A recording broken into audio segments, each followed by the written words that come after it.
चलिए दोस्तों, आप सभी का अभिवादन है एक बहुत ही छोटे लेकिन महत्वपूर्ण वीडियो में, जिसमें मैं आपको बताने जा रहा हूं एक ऐसे देश के बारे में जो अभी तक बिल्कुल भी युद्ध से, हथियारों के निर्माण से अपने को अलग कर चुका था और उसने एक तरह से ओथ ले ली थी कि अब हम इस तरह के युद्ध के जितने भी मसले हैं उनसे जहां तक हो सकेगा दूर रहेंगे।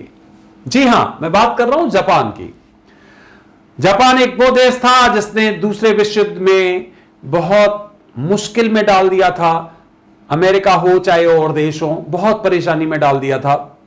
और 1945 में 6 और 9 अगस्त को वहां पर 2 परमाणु बम गिराए गए थे, हिरोशिमा और नागासाकी पर, जिसमें लाखों लोग मारे गए थे। उसके बाद से जापान लगभग इन एक्टिविटीज से अलग हो गया था और अपने विकास कार्यों में लग गया था। काफी विकास किया जापान ने निश्चित तौर पर, लेकिन अब जो मैं आपको बताने जा रहा हूं कई लोगों को भरोसा नहीं होगा इस पर, लेकिन जो मैं बताने जा रहा हूं वही बात एडवांस में बताता हूं, और वो ये है कि जापान अब दोबारा से हथियारों के क्षेत्र में पदार्पण कर रहा है। और आप देखेंगे कि बहुत जल्दी जापान कुछ ऐसे हथियार दुनिया के सामने लाएगा जो वास्तव में बहुत ही अच्छे हथियार होंगे। यह सब कुछ हो रहा है चाइना की वजह से, क्योंकि चाइना की जो साम्राज्यवादी नीति है उसके तहत वो धीरे धीरे क्षेत्रों को अपने कब्जे में करने का विचार कर रहा है। मैं पहले बता चुका हूं चाइना के बारे में। नॉर्थ कोरिया उसका है ही, नॉर्थ कोरिया में उसे कोई डिस्टरबेंस नहीं है। मंगोलिया का क्षेत्र जो ऊपर है उसमें उसका कोई भी रिटेलिएशन करने वाला नहीं है। इधर आ जाइए तो पाकिस्तान को उसने लगभग अपना एक तरह से गुलाम बना लिया है, इतना कर्जा दे दिया है। फिर और आ जाइए नीचे तो चाहे वो सिंगापुर हो, चाहे वो वियतनाम हो, या फिर अन्य उसके जो क्षेत्र हैं उनको लगभग सबको उसने अपने कब्जे में कर लिया है। यहां तक कि श्रीलंका और बाकी क्षेत्रों को, जो आपके बांग्लादेश है, इन क्षेत्रों को भी उसने अपने कब्जे में कर लिया। अभी क्या है कि जापान के पास भी इतनी मारक क्षमता नहीं है, उसके पास वेपनरी इतनी नहीं है, तो इसकी निगाह है कि हम इन क्षेत्रों को बचा क्या, साउथ कोरिया बचा और नॉर्थ कोरिया था इसका, साउथ कोरिया बचा और जापान बचा, बाकी तो सब छोटे छोटे हैं। ताइवान है, ये सब छोटे छोटे देश हैं जिनको वो जानता है कि हम जब चाहेंगे तब ले सकते हैं अपने पराक्रम के, अपने बल के आधार पे। तो जापान अब जो है मेन स्ट्रीम में आ रहा है और आपको पता चलेगा इसी दशक में इतना महत्वपूर्ण हथियार वो बनाने वाला है कि दुनिया को अचंभित करेगा। छोटा देश है, टेक्नोलॉजी में जापान का कोई कंपटीटर नहीं है, ध्यान रखिए। तो एक तो स्पेस टेक्नोलॉजी में बहुत जल्दी वो आगे आने वाला है, आपको खुद पता चलेगा।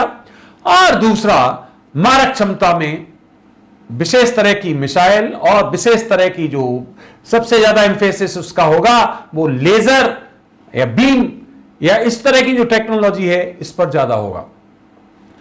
तो ये मैं आपको एडवांस में एक अपने कैलकुलेशन के आधार पर सूचना दे रहा हूं कि आगे की जो परिस्थितियां होने वाली हैं, जापान एक महत्वपूर्ण ऑब्स्टेकल बनकर चाइना के सामने आने वाला है और वो हथियार उसके निश्चित तौर पर दुनिया को विस्मित करेंगे, विस्मय में डालेंगे, आश्चर्यचकित करेंगे।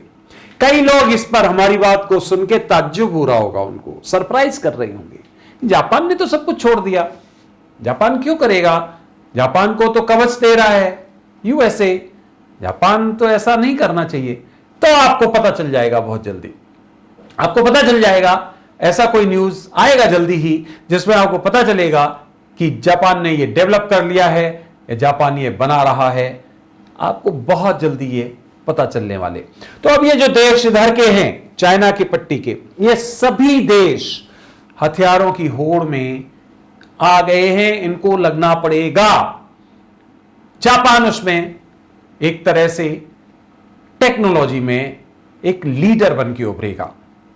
तो इस क्षेत्र में आप ध्यान रखिए, ये पर्टिकुलर जो देश मैंने आपका जो बताया है, आश्चर्य मत करिए, सरप्राइज मत होइए, ये होगा और जापान एक बार फिर लीड करने के लिए आपके सामने आने वाला है।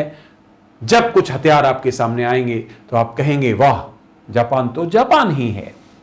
तो दोस्तों, इस वीडियो में बस इतना छोटी सी जानकारी देनी थी मुझे, बहुत ही महत्वपूर्ण आप समझ सकते हो, क्योंकि जापान जो है सुदूर बिल्कुल पूर्व में है, अगर हम कहेंगे कोर है, और उसका पावरफुल होना बहुत जरूरी है, क्योंकि अब चाइना से थ्रेट लगातार बढ़ती चली जा रही है।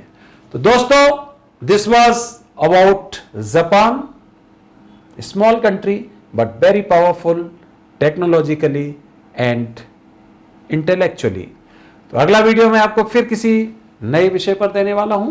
तब तक के लिए आपने वीडियो सुना उसके लिए बहुत बहुत धन्यवाद। इंतजार करिए और अगले वीडियो में हम आपको कुछ और महत्वपूर्ण जानकारी देने वाले हैं।